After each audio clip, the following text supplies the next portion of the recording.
오늘 함께 나누실 말씀은 마가복음 11장 1절에서 10절까지의 말씀 같이 보도록 하겠습니다. 마가복음 11장 1절에서 10절까지의 말씀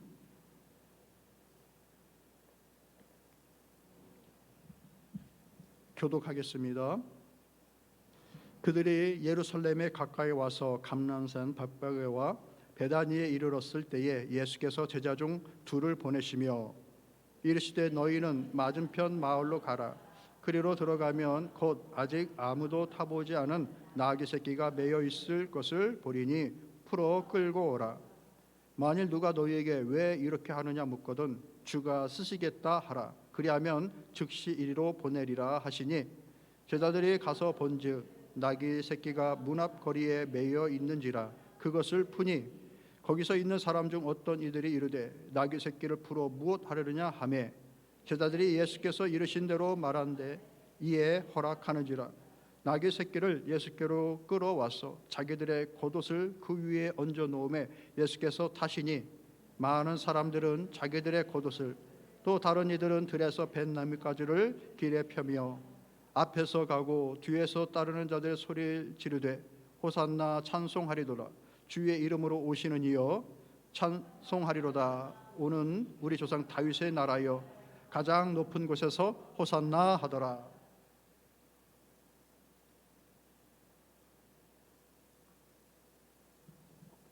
아멘 하셨습니까? 가장 높은 곳에서 호산나 하더라 하는데 왜 아멘을 안 하셔? 아멘. 네. 오랜만에 오신 우리 형제님 환영합니다. 네, 오랜만에 오셨어요. 감사합니다.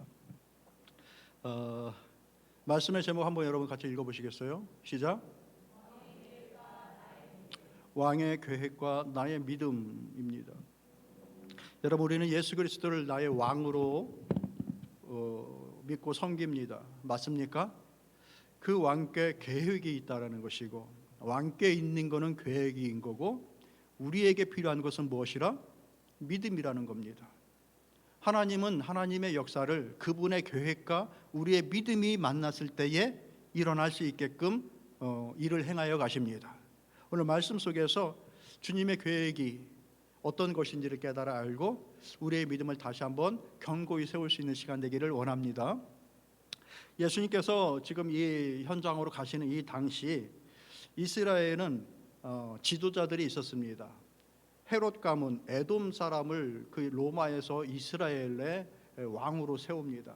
정치력을 발휘해서 자기의 권력을 유지하고 행하여 나가는데 그 유대 사람들 그 드세에 자기의 그 권력을 지키기 위해서 이 사람은 수단과 방법을 다 가리지 않는 아주 그 강력한 정치를 발휘합니다. 동시에 로마 본국에는 티베리우스라고 하는 그 강력한 황제가 있었습니다. 그러니까 로마에도 지도자가 있었고 이스라엘 땅을 다스리는 본붕왕이라고 하는 그 지도자가 이미 있던 때입니다. 그런데 오늘 이 본문의 말씀을 읽어보면 호산나 호산나 하면서 누구를 맞이합니까? 왕을 맞이합니다. 왕. 지도자를 맞이하는 거예요. 이미 지도자가 있음에도 그들은 새로운 지도자를 열망하며 간구하고 있는 겁니다. 어떤 지도자? 메시아로서의 지도자. 왜 이런 지도자를 기다리고 간구하고 있는가? 예수님이 오시기 이미 오래전부터 이스라엘 땅에 그들의 원하는 가장 이상적인 모습으로 통치하고 다스리고 인도할 수 있는 그런 지도자를 보낼 것이다라고 하는 메시지가 이미 와 있었기 때문에 그렇습니다. 예레미야 23장 5절의 말씀 보면은 이렇게 있어요. 같이 읽어볼까요? 나 여호와의 말씀이니라. 보라, 때가 이르리니 내가 다윗에게 한 의로운 가지를 일으킬 것이라. 그가 왕이 되어 지혜롭게 다스리며 세상에서 정의와 공의를 행할 것이며 이렇게 얘기해 주고 있습니다. 그들이 고대하고 있는 한 왕이 있는데 그 왕은 어떤 왕인가? 지혜롭게 다스리고 세상에서 정의와 공의를 행할 것이다 라고 선포하고 있는 거예요. 그들은 이런 지도자를 간구하고 있습니다. 사실 백성의 입장에서 이런 공의와 정의를 또 지혜롭게 발휘할 수 있는 지도자를 구하는 것은, 요구하는 것은 어느 시대를 막론하고 모든 백성들이 원하는 바입니다. 그렇죠? 이런 기준에 놓고 비교하여 볼 때에 요즘 이게 세상을 좌지우지하고 있는 많은 지도자들 중에 이런 공의와 정의, 또 지혜롭게 그 나라를 인도하여 나가는 지도자들이 얼마나 있는가 살펴보면 희귀한 일인 거죠. 그죠? 권력을 가진 많은 사람들이 있지만 그 권력을 정의롭게, 공의롭게, 지혜롭게 행하여 나가는 그런 지도자들은 그렇게 많지가 않은 거예요. 그러니 그때에 그들은 로마의 압제 속에, 그리고 또 외국 나라 사람 그 출신의 그 분봉 왕의 압제 속에, 이들은 하나님의 공의와 하나님의 정의와 민족의 공의와 정의를 기대하고 요구합니다. 그런 일을 실현시켜 줄 리가 누구라? 예수님이라고 기대하고 있습니다. 그런 것들 때문에 정치적으로 예수님은 우리가 억압받고 압제받고 있는 이 모든 것에서 우리를 해방하여 줄 것이라고 하는 민족의 지도자로 예수 그리스도를 기대하고 있었습니다. 그렇기 때문에 예수님의 12 제자 중에 열심당원들이 포함되어져 있었고, 그 열심당원들은 민족의 구원, 민족의 해방을 꿈꾸던 그런 사람들이었는데, 우리가 알고 있듯이 그 중에 한 명 누구예요? 가룟 유다.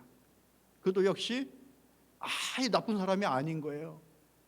정의로운 사람이었던 거예요. 그 정의로운 자신의 꿈을 누구에게 맡긴 거예요? 예수님께 맡겼던 거예요. 그런데 3년 동안 따라다니는 동안에 그분이 보여주신 수많은 능력과 기적을 보니 이분은 충분히 그 일을 할 수 있는 분으로 여겨졌던 거예요. 사람을 살리고 헤아릴 수 없는 수많은 기적을 행하는 그 모습을 보면서 이분은 그토록 그렇게 예언되어지고 우리가 고대하던 그 정의의, 공의의 지혜로운 지도자다라고 하면서 기대를 가졌던 거예요. 그런데 예루살렘에 가까이 오면서 그분이 하시는 말씀이 자꾸 틀려 있는 거예요. 돌아가실 것에 대해서 얘기하시고 십자가를 질 것에 대해서 얘기하시고 하니까 이 사람의 마음이 불안한 거죠. 일각에서는 이 가룟 유다가 예수님을 판 이유에 대해서 그렇게 판단하는 경우도 있어요.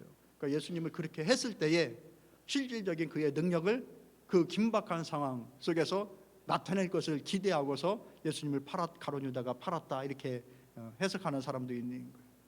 그러니까 그런 기대와 소망을 가지고 기다리던 메시아, 그가 바로 예수님이다라고 생각했던 거예요. 그러니까 그날 아침 온 예루살렘에 있던 그 사람들은 거리마다, 길거리마다 다 쏟아져 나와가지고 좌우 앞뒤에서 예수님이 행차하시는 모습을 보면서 가지를 흔들고 호산나 호산나, 길을 깔고 호산나 호산나 외치며 예수님을 영접하였던 것입니다. 호산나는 Save us now라고 하는 거예요. 우리를 지금 구하소서, 우리를 해방시키소서 하는 그런 거예요. 왕으로서. 얼마나 큰 축제의 분위기예요. 그죠? 그런데 우리가 알고 있듯이 불과 며칠이 지나고 난 다음에 그 호산나 호산나 외쳤던 사람들이 예수님을 향하여서 어떻게 외칩니까? 그런 십자가에 못 박으라라고 얘기를 하는 거예요. 이해가 안 되잖아요. 그렇지 않아요?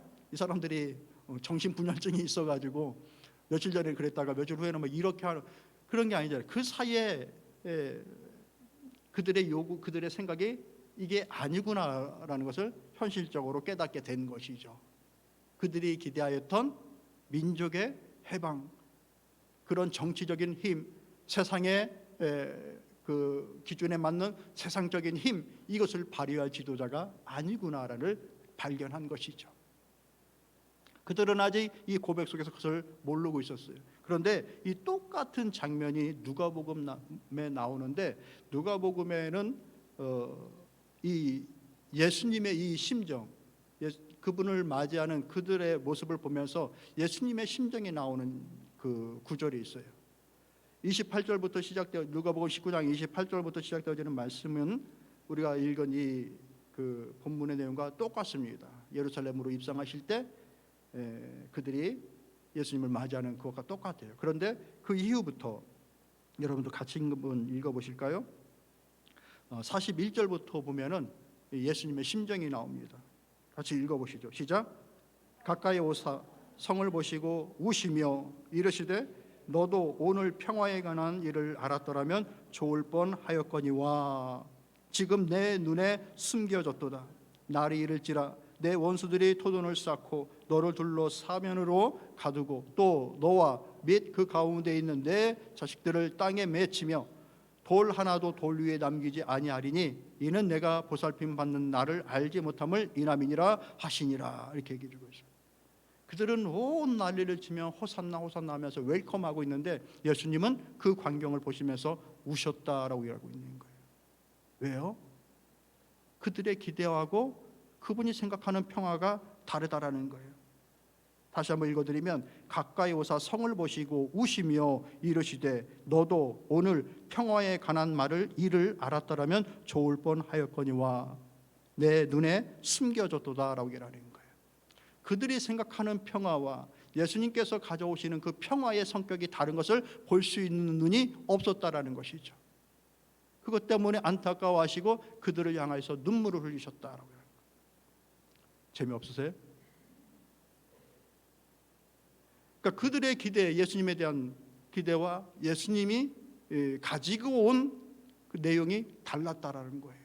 그러니까 실질적으로 그런 그들의 그 정치적인 해방들을 기도한 것이 세 차례에 걸쳐서 이루어집니다. 근데 첫 번째 그들의 시도에서 이미 그들은 처참하게 무너집니다. 이스라엘은 성전이 무너지고 성경에서 예수님께서 말씀하신 것처럼 벽돌 하나하나까지 다 무너져 버립니다. 티토 장군이 와서 예루살렘을 완전히 함락시켜 버립니다. 그들의 정치적인 꿈을 다 망가뜨려 버립니다. 벽돌 사이에 있는 조금의 금이라도 그걸 캐낼게 해가지고 벽돌 하나씩을 다 깨부십니다. 그렇게 말씀이 적용되어집니다. 예수님은 이것을 보시는 거예요. 알고 계시는 거예요.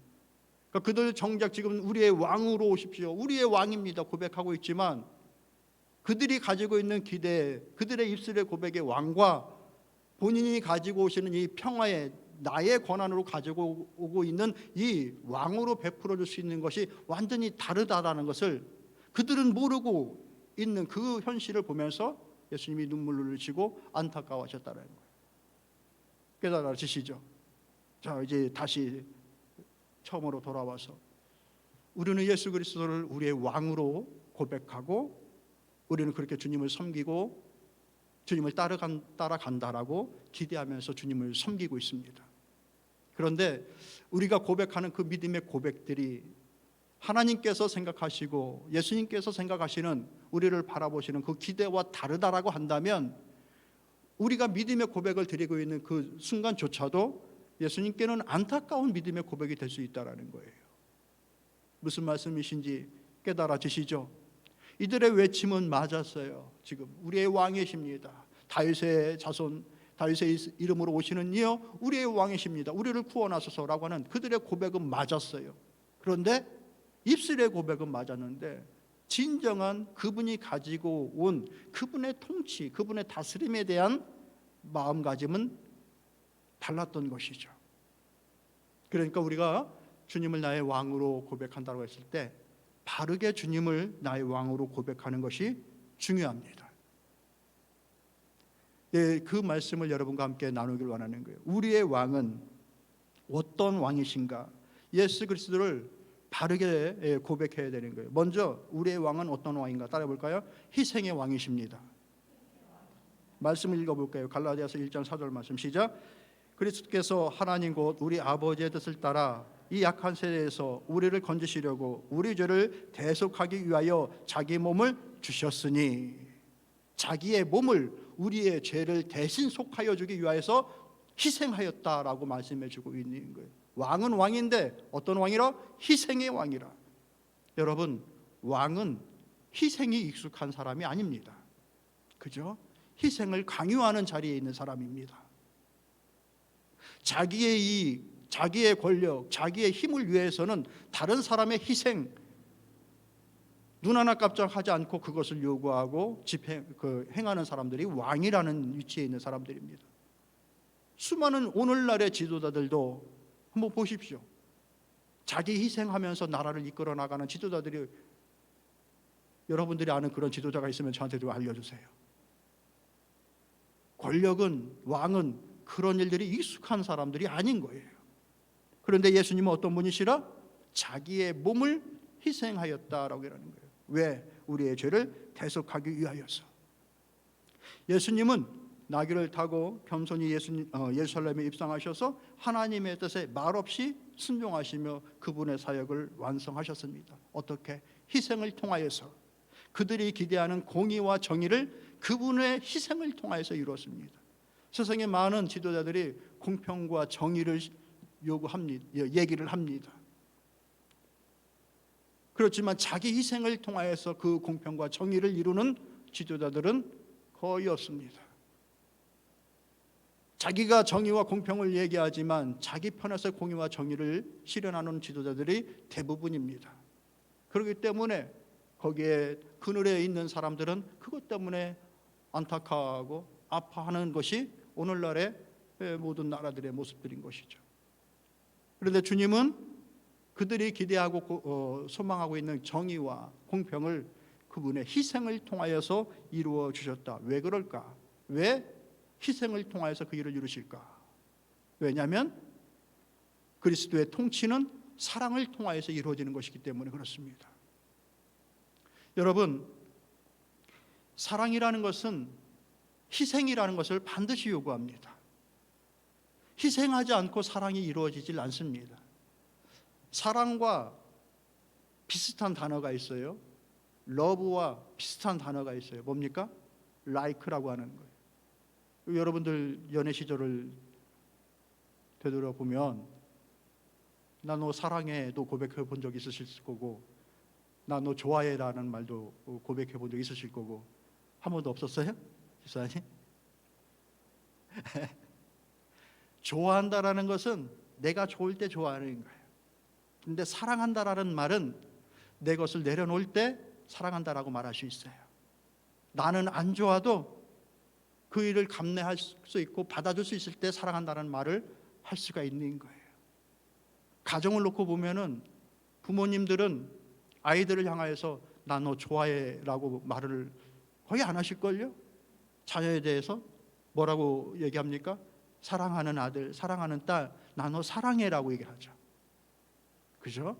근데 자녀들은 엄마 아빠 사랑해다라고 말하지만 엄마 싫어, 아빠 싫어도 얘기해요. 그 반대말은 아빠 좋아, 엄마 좋아도 얘기하는, 물어볼 때 엄마 좋아, 아빠 좋아 물어보잖아요. 내가 좋을 때 좋아하는 거예요. 사랑과 좋아하는 거는 좀 달라요. 사랑한다라는 것은 자기의 희생이 들어갈 때에 사랑이 이루어져요. 우리가 아이들을 사랑할 때에 어머니의 희생 없이 그 사랑이 이루어지셨습니까? 그건 자기가 경험하기 전까지 몰라요. 어머니의 희생이 뭔지를. 희생을 통해서 나타나는 것, 그게 사랑이에요.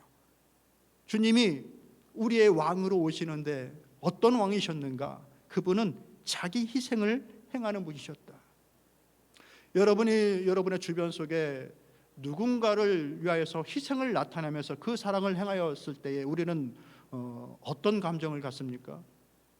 감동하고 감사하죠. 어쩌다가 한 번이라도 누군가의 희생을 통하여서 그 사랑을 내가 체험하면 감사하고 감동하죠. 그게 사랑이고 그게 희생의 힘인 거예요. 주님은 권력과 세상의 힘을 가지고서 다스리고 통치하여 그분이 생각하는 그 정의를 실현시켰던 것이 아니라 자기를 다 내려놓고 자기를 온전히 희생하면서 사랑을 나타내 줌을 통하여서 감동하게 하시고 감사하게 하시며 그들이 말하고 있는 평화를 얻게끔 하시는 그 지도력을 발휘하셨던 것이죠. 그 완전히 다른 거예요. 그러니 십자가를 이 군중들이 이해할 수 있겠느냐? 못하는 것이죠. 그러니까 오늘 우리도 이런 예수 그리스도를 나의 왕으로 고백하고 있다고 한다면 그분의 다스리심 가운데 그 다스림이 실현되기 위해서 필요한 것 중에 희생이라는 것이 있구나라는 걸 알아야 되는 거예요. 힘과 권력으로 뭘 만들어 나아가는 것이 주님을 잘 섬기고 세상의 성과와 세상의 힘이 크게 드러나는 것이 주님의 다스리심을 잘 받고 주의 통치와 인도하심을 잘 받은 결과다라고 생각하는 우리의 마음을 바꾸셔야 된다는 얘기예요. 우리의 희생을 통하여서 나타날 수 있는 하나님의 다스리심의 역사가 그때 우리 주님께서 기대하셨던 것처럼 오늘날에도 예수 그리스도의 계획 속에 들어가 있는 거예요. 하나님의 계획 속에 들어가 있는 거예요. 내가 희생하고 내가 베푼 그 사랑을 통하여서 하나님의 역사가 실현되어지는 것, 이것이 우리가 주님을 바르게 나의 왕으로 고백하는 그 믿음의 고백 중에 하나임을 믿으시길 바랍니다. 두 번째로, 이 왕은, 우리 예수님은 어떤 왕이신가? 평화의 왕이시다.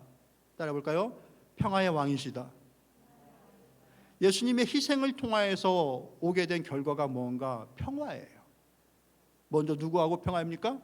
하나님과 우리와의 평안이에요. 말씀을 읽어볼까요? 에베소 2장 14절 말씀 같이 있습니다. 시작. 그는 우리의 화평이신지라 둘로 하나를 만드사 원수된 것 곧 중간에 막힌 담을 자기 육체로 허시고. 그는 우리의 화평이신지라 라고 하는 이 말씀 속에 곧 예수님은 화평을, 평화를 가져오신 분이라는 이 의미를 가지고 있습니다. 우리의 왕은 평화를 가져오시는 분이십니다. 믿으십니까? 예수님 오셔서 하나님과 우리가 화평케 되어진 거예요. 이것이 다만 하나님과 우리 사이에 벌어지는 화평만 포함하고 있는 것인가? 그러지 않은 거예요. 예수님이 오신 그 자리에 화평과 평안이 벌어지게끔 하시는 주님의 다스리심이 있다는 얘기예요. 여러분의 마음속에 주님이 있으십니까? 없으십니까? 왜요? 대답하면 큰일 나요. 여러분의 마음속에 예수님이 계십니까? 안 계십니까? 예수님이 계시죠? 그 예수님이 계신 나의 삶을 통하여서 평화가 없고 불만과 원망이, 미움이 있는 그 자리에 내가 예수님을 가지고 함께 그곳에 갔었을 때 나타날 수 있는 일들이 무엇이어야 되느냐? 화평과 평안이어야 된다라는 얘기입니다. 그게 주님의 다스리심을 받고 주의 인도하심을 따라 나가는 사람들의 삶의 모습인 거예요. 내가 가서 그 자리가 평안하여진다라고 한다면 우리는 주님을 잘 모시고 가고 있는 자라네. 근데 내가 없어져야 그 자리에 평안이 벌어진다라고 하면 이건 불행한 거예요. 나는 어떤 자리인가? 그러니까 사람들이 참 그 사람이 가는 자리마다 참 화기애애해지고 유쾌해지고 평안이 생기고 하는 그런 사람도 있고, 어떤 사람은 그 사람이 가는 곳곳마다 쌈이 벌어지고 깨지고 막 이런 상황이 벌어지는 것들도 있는 거예요. 그리스도의 제자의 이름으로, 주님을 섬기는 백성으로의 이름으로 우리가 누군가에게 다가갈 때에 우리는 그곳을 평화롭게 만드는 사람인가, 불편하게 만드는 사람인가? 믿지 않는 남편에게 예수 그리스도를 믿는 믿음을 가지고서 다가왔을 때 그 남편과 화평을 이루고 평안을 만들어 나아가는 아내인가, 그리스도의 이름을 가지고 나가서 아주 힘과 능력을 가지고 담대하게 싸우는 관계인가? 우리는 주님의 이름을 가지고 가서 화평을, 평안을, 화합을 만들어 나아가는 그 믿음의 태도와 자세를 가져야 된다는 얘기예요. 아내들한테만 얘기했으니까 남편들은 상관없지? 아니요. 남편들은 더욱더 아내들을 유리그릇 다루듯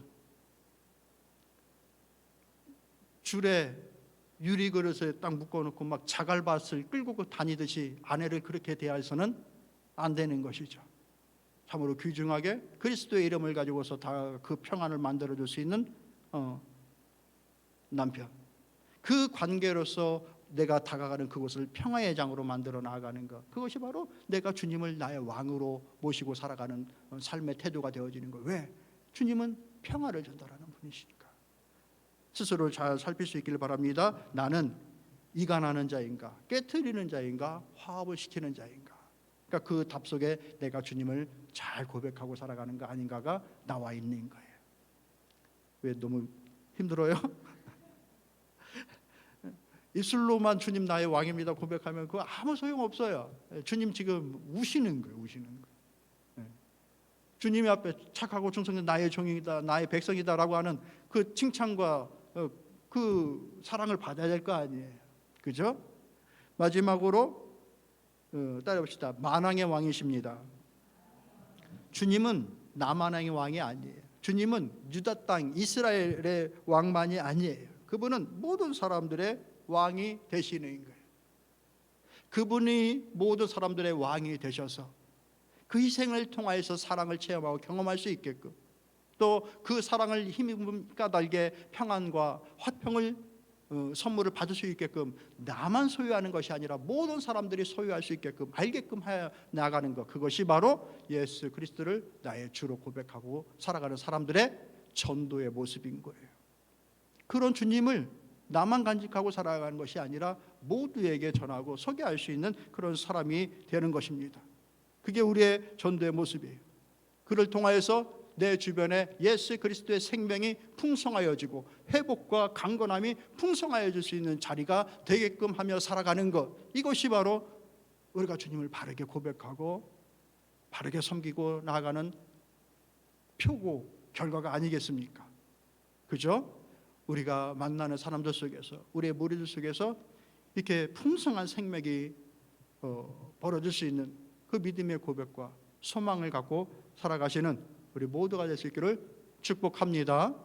이런 믿음을 가지고 살아갈 때 이 사실을 힘입어 우리에게 필요한 가장 중요한 믿음의 자세가 있어요. 그것이 무엇인가? 오늘 말씀의 제목이 바로 우리의 이 믿음의 자세인 거예요. 따라해봅시다. 나를 향한 왕의 계획이 있고 그것을 이루십니다. 한 번 더 고백할까요? 나의 왕은 계획이 있습니다. 믿으십니까? 하나님께 계획이 있어요. 예수님께 계획이 있어요. 그리고 그 계획을 실현시켜 나아가요. 그 실현시켜 나아갈 때 우리에게 필요한 게 뭔가? 믿음이에요. 믿음. 하나님의 계획을 믿고 그 계획을 이루어 나가는 것이 나의 삶의 목적이고 내 살아가는 길에 행해야 될 그 일들이다 라고 고백하면서 살아가는 겁니다. 예수님께서 유월절에 어린 양이 되어질 것에 대해서 누누이 성경에서 예고하시고, 우리가 지난달에 출애굽기를 읽으면서 유월절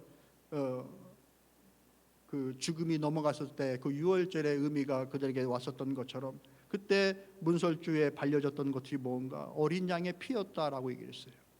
그 어린 양의 피가 상징하는 것이 뭐였어요? 예수 그리스도의 피를 상징하는 것이었고, 우리가 이사야서 53장을 읽어보면 그는 세상 죄를 지고 한 하나님의 어린 양이다라고 하면서 예수 그리스도에 대해서 그렇게 예고하십니다. 예수 그리스도, 그분은 희생의 양이 될 것이다. 이것이 바로 예수님에 대한 예언의 말씀들이었어요. 근데 이 지금 예루살렘으로 입성하고 있는 이 장면이 어떤 장면인가? 정확하게 유월절 엿새 전에 벌어지고 있는 사건이에요.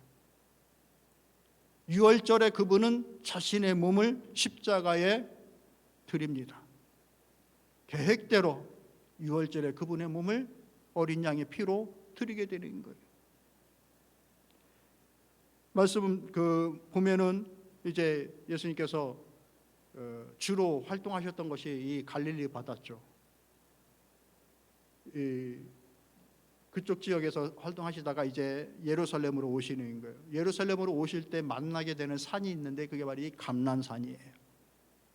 이 감난산에서 이제 보면은 이쪽으로 가면은 예루살렘이고 이쪽으로 가면은 이 벳바게와 또 베다니라고 하는 이 동네가 나오는 거예요.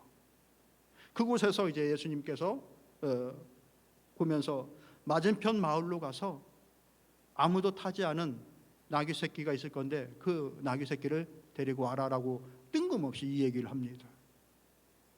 왜 나귀 새끼인가? 저 같으면 나귀 안 탈 것 같아요. 좀 멋있는 말을 타죠. 기왕이면 왕인데, 그렇지 않아요? 얼마나 우스워요. 왕이라고 막 하고 있는데 똑깍똑깍 이 나귀도 새끼 나귀 그거를 타고 입성한다라고 하면 얼마나 웃어요. 그런데 예수님께서 이 나귀를 데리고 아무도 타지 않은 말씀 한번 읽어볼까요? 스가랴서 9장 9절 말씀 한번 읽어보세요. 시작. 예루살렘에 따라 즐거이 부를지어다. 보라, 내 왕이 내게 임하나니 그는 공의로우시며 구원을 베푸시며 겸손하여서 나귀를 타시나니 나귀 이거 예수 그리스도의 오시기 전 500년 전의 예언의 말씀인 거예요. 이 말씀 그대로 이 말씀을 실현시켜 나가는 겁니다. 예루살렘에 입성하시는 이 말씀은 섭리의 말씀이고 섭리의 진행이에요. 개선가를 부르면서 내가 왕으로 온다라고 하는 그 장면이 아닌 거예요. 하나씩 하나씩 하나님의 계획, 예수 그리스도의 계획, 그것을 그대로 실행시켜 나가고 있어요. 심지어 그 나귀가 어디 있는지까지 알쳐요. 그죠? 어디에 매여 있는 어떤 나귀 새끼에 대해서 이름도 안 나와요. 그 나귀 새끼 주인들. 사랑하는 성도 여러분, 이 작은 이 나귀 새끼에게까지 계획을 가지고 예수님께서 우리의 인생에 대해서 계획이 없으실까요? 하나님은 분명히 우리의 인생에 대해서 계획이 있으심을 믿습니다. 우리의 믿음이 반드시 이래야 됩니다. 하나님께서 나를 향하신 계획이 있다. 우리는 그냥 던져진 존재, 우연히 온 존재가 아니라 하나님의 계획과 목적을 따라 이 땅에 온 존재들이다.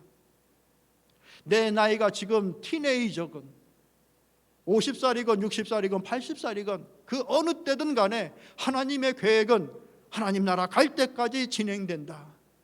오늘 내게 임한 하나님의 뜻과 계획은 무엇일까? 이것을 늘 생각하고 살아가는 것, 그것이 우리 삶의 본분입니다. 그 안에서 우리는 우리의 인생에 대해서 보람을 갖고 그 안에서 우리의 성공의 여부를 결정해야 되는 거예요. 세상의 힘의 원리로 세상에 다른 사람들이 볼 때 저 사람 힘 있는 사람, 권력 있는 사람, 재력 있는 사람, 그러니까 내가 성공한 인생이구나. 아니면 반대로 나는 세상에 권력도 재력도 없으니 나의 인생은 망친 인생이구나. 그것이 우리의 성공 여부를 결정하는 근거가 아니라는 거예요. 그럼 무엇이 근거인가? 하나님의 계획을 실현시켜 나갔느냐? 주의 인도하심과 계획을 따라 내가 살아오고 있느냐? 그것이 우리의 인생의 성공 여부, 우리의 인생의 여부, 내가 왜 살고 있는지 그것에 대한 답을 거기에서 발견할 수 있는 사랑하는 성도 여러분들 다 되시기를 축복합니다. 이뤄놓을 것 다 이뤄놓고 열심히 살아놓고 내 인생 허무하다라고 하는 사람들이 얼마나 많은지 몰라요. 이 사람들이 아무것도 가진 것이 없는 사람들인가? 아니요. 그냥 세상의 힘의 원리로 본다고 한다면 부러움의 대상이 될 수 있을 만한 사람들도 그런 고백을 합니다. 또 세상의 힘의 원리로 볼 때 나는 정말 비교하면 아무것도 아닌 인생을 살았구나라고 하면서 자책하는 경우도 있습니다. 그건 내 생각이죠. 그날 예루살렘 거리거리에 뛰쳐나와가지고 호산나 호산나 우리를 구원하소서 자기들의 마음대로 고백하며 그 왕의 자리에 올려놨던 그들의 고백과 똑같은 것이죠. 내가 오늘 주님의 부르심, 주님의 계획에 집중하고 살아가면 우리의 인생의 의미가 달라집니다. 언제까지? 죽는 그날까지. 어저께 우리 청년들과 말씀 나눌 거를 준비하면서 말씀을 읽는데 릭 워렌 목사님, 여러분들 아실 거예요. 세들백 교회와 목적에 이끄는 삶을 쓴 그 유명한 목사님이십니다. 이분이 목사님의 아들이었더라고요. 몰랐는데 이 챕터에서 발견한 거예요. 이분에 대한 연구를 안 했었으니까. 이분이 이제 하나의 간증하는 섹션이 있었는데 읽어보니까 아버지가 돌아가시기 몇 주 이 상황을 병원에 있으면서 경험한 것을 이렇게 기록한 것을 읽었어요. 봤어요. 이 아버지는 이 세들백 교회처럼 큰 교회를 했던 아버지가 아니라 그냥 조그만 교회를 40-50년 동안 섬겼던 그런 목사님. 그런데 그분의 주된 목회의 사역들은 뭐냐면은 세계 여러 곳을 다니면서 조그만 교회라도 그 교회를 지어주는 것, 사람들과 지원하는 사람들을 함께 해가지고 교회 지어주는 사역을 평생 했던 그런 목회자였다라고 이제 쓰더라고요. 그런데 이제 마지막 일주일에 이제 암 때문에 누워 있었을 때 돌아가시기 전에 이제 정신이 왔다 갔다 하는 그런 시간, 거의 반 이상은 제정신이 아닌 본인의 의식이 없는 그런 상태에 있다가 하다가 어느 날 갑자기 좀 반조 현상이라 그러죠. 갑자기 그냥 정신이 맑아졌을 때 막 한동안 그 외치는 얘기를 이제 썼던 거예요. One more for Jesus. 계속 그 얘기만은 계속 그어서 외치니까 며느리가 말려도 계속 그 얘기만 하는 그 아버지를 봤다. 그리고 그 잠깐 의식이 있는 중에 아들의 머리에 손을 얹고서 이렇게 One more for Jesus. 계속 그것을 크게 외쳤던 그 아버지에 대해서 쓰는 거예요. 그리고 난 이후에 그의 목회의 띠임과 모토는 One more for Jesus. 한 영혼이라도, 단 한 영혼이라도 더 예수님께로라고 하는 것이 그의 이제 목회의 그 방향이 되어졌고 중심적인 마음이 되어졌다라고 이렇게 고백하는 것을 들었어요. 그 큰 사역을 하는 목사에게 이후의 목회의 방향을 얘기해 준 것은 병상에서 곧 생을 마감하는 아버지의 몇 마디의 단어였어요.